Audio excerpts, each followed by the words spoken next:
عزاداری کے اصول اور آداب۔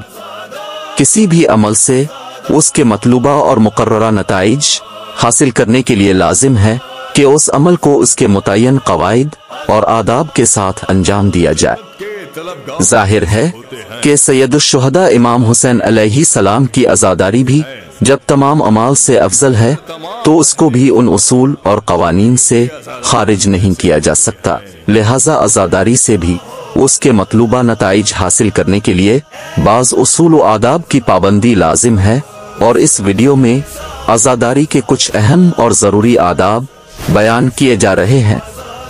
اہل بیت علیہم السلام کی ثقافت کو زندہ رکھنا۔ محرم الحرام کی مجالس اور جلوسوں میں کچھ اصولوں کا خیال رکھنا چاہیے۔ معصوم علیہ السلام کی حدیث ہے کہ عزاداری کی مجالس میں اہل بیت علیہم السلام کی تعلیمات کو اجاگر کیا جائے۔ امام صادق علیہ السلام نے فرمایا ہے کہ آپس میں ملاقات کرو اور آپس میں ایک دوسرے سے باتیں کرو، پس جو باتوں میں ہمارے امر یعنی ولایت و امامت کو زندہ کرے گا تو خداوند اس شخص پر اپنی خاص رحمت نازل کرے گا۔ خطیب کے منبر پر جانے سے یا ایک نوحہ خواں کے نوحہ پڑھنے سے سامعین کی فکری سطح اور سوچ میں تبدیلی آنی چاہیے۔ اگر خطیب کی تقریر سے لوگوں کے علم میں اضافہ ہوتا ہو اور لوگوں کی فکری سطح اور سوچ میں تبدیلی آتی ہو اور لوگوں کے اخلاق، کردار اور گفتار میں مثبت تبدیلی آتی ہے تو اس خطیب اور نوحہ خواں نے اہل بیت علیہم السلام کے امر کو زندہ کیا ہے۔ اسی طرح سامعین کو بھی چاہیے کہ خطیب کی نصیحتوں پر عمل کر کے اہل بیت علیہم السلام کے امر کو زندہ رکھیں۔ معرفت اور بصیرت۔ مجالس عزاداری میں جو افراد شرکت کرتے ہیں وہ وہاں سے کوئی نئی بات اور علمی، تاریخی، فقہی معلومات یا دور جدید کے حوالے سے کچھ حاصل کر کے جائیں، اور یہ تب ہی ممکن ہے کہ جو خطیب مجلس پڑھ رہا ہے وہ اپنے مطالعات کو وسعت دے اور ساتھ ساتھ اخلاص کے ساتھ گفتگو کرے تاکہ لوگوں کی معرفت اور بصیرت میں اضافہ کر سکے۔ احکام کی تعلیم۔ ہر خطیب کو چاہیے کہ وہ اپنی مجالس میں فقہی احکام بھی بیان کرے، اور سامعین کے لیے بھی ضروری ہے کہ وہ فقہی احکام پر عمل کرے۔ خصوصاً مجالس عزاداری میں عزاداری کے احکام پر عمل ہونا چاہیے۔ اعتراضات کا جواب دینا۔ معاشرے میں لوگوں کے ذہن میں بعض اوقات کچھ سوالات پیش آتے ہیں یا مخالفین کی طرف سے کچھ اعتراضات کیے جاتے ہیں، لہذا خطیب کو چاہیے کہ ان کا منطقی، عقلی اور نقلی دلائل سے جواب دے۔ البتہ سامعین کو بھی چاہیے کہ اپنے ذہنوں میں موجود شبہات اور اعتراضات علماء کے حضور پیش کریں تاکہ ان کے اذہان باطل چیزوں سے پاک و خالی ہو جائیں۔ عزاداری میں شرعی مسائل کا خیال رکھنا۔ امام حسین علیہ السلام جب کربلا پہنچے تو سب سے پہلے فقہی مسئلے کو مد نظر رکھتے ہوئے کربلا کی زمین کو خریدا، کیونکہ امام حسین علیہ السلام نہیں چاہتے تھے کہ غصبی زمین پر شہید ہوں۔ امام حسین علیہ السلام کی سیرت سے درس لیتے ہوئے ہمیں بھی عزاداری میں شرعی مسائل کا خیال رکھنا چاہیے، خصوصاً خواتین کو پردے کا خیال رکھنا چاہیے، اور تمام عزاداروں کو عزاداری کی مجالس میں جھوٹ، تہمت، بد اخلاقی اور دیگر غیر اخلاقی کاموں سے دوری اور اجتناب کرنا چاہیے۔ ایک دوسرے کو تعزیت پیش کرنا۔ کسی انسان کو پیش آنے والی مصیبت کے وقت تعزیت پیش کرنا اسلام میں مستحب ہے۔ رسول خدا صلی اللہ علیہ وآلہ وسلم فرماتے ہیں، ہر شخص مصیبت میں مبتلا انسان کو تعزیت پیش کرے تو اس کا اجر و ثواب اس مصیبت میں مبتلا انسان کے برابر ہوگا۔ کالے کپڑے پہننا۔ فقہی اعتبار سے کالے کپڑے پہننا مکروہ ہے، لیکن امام حسین علیہ السلام اور ائمہ معصومین علیہم السلام کی عزاداری میں اس لباس کو کراہت سے مستثنی قرار دیا گیا ہے، کیونکہ یہ لباس حزن و اندو اور غم و الم کی نشانی اور عظیم شاعر میں سے ہے۔ امام حسین علیہ السلام کی زیارت پڑھنا۔ علقمہ بن حضرمی نے حضرت امام محمد باقر علیہ السلام سے درخواست کی، اے رسول خدا کے بیٹے، مجھے ایسی دعا تعلیم فرمائیں کہ عاشورہ کے دن دور اور نزدیک سے یا اپنے گھر سے پڑھ لیا کروں۔ امام باقر علیہ السلام نے فرمایا،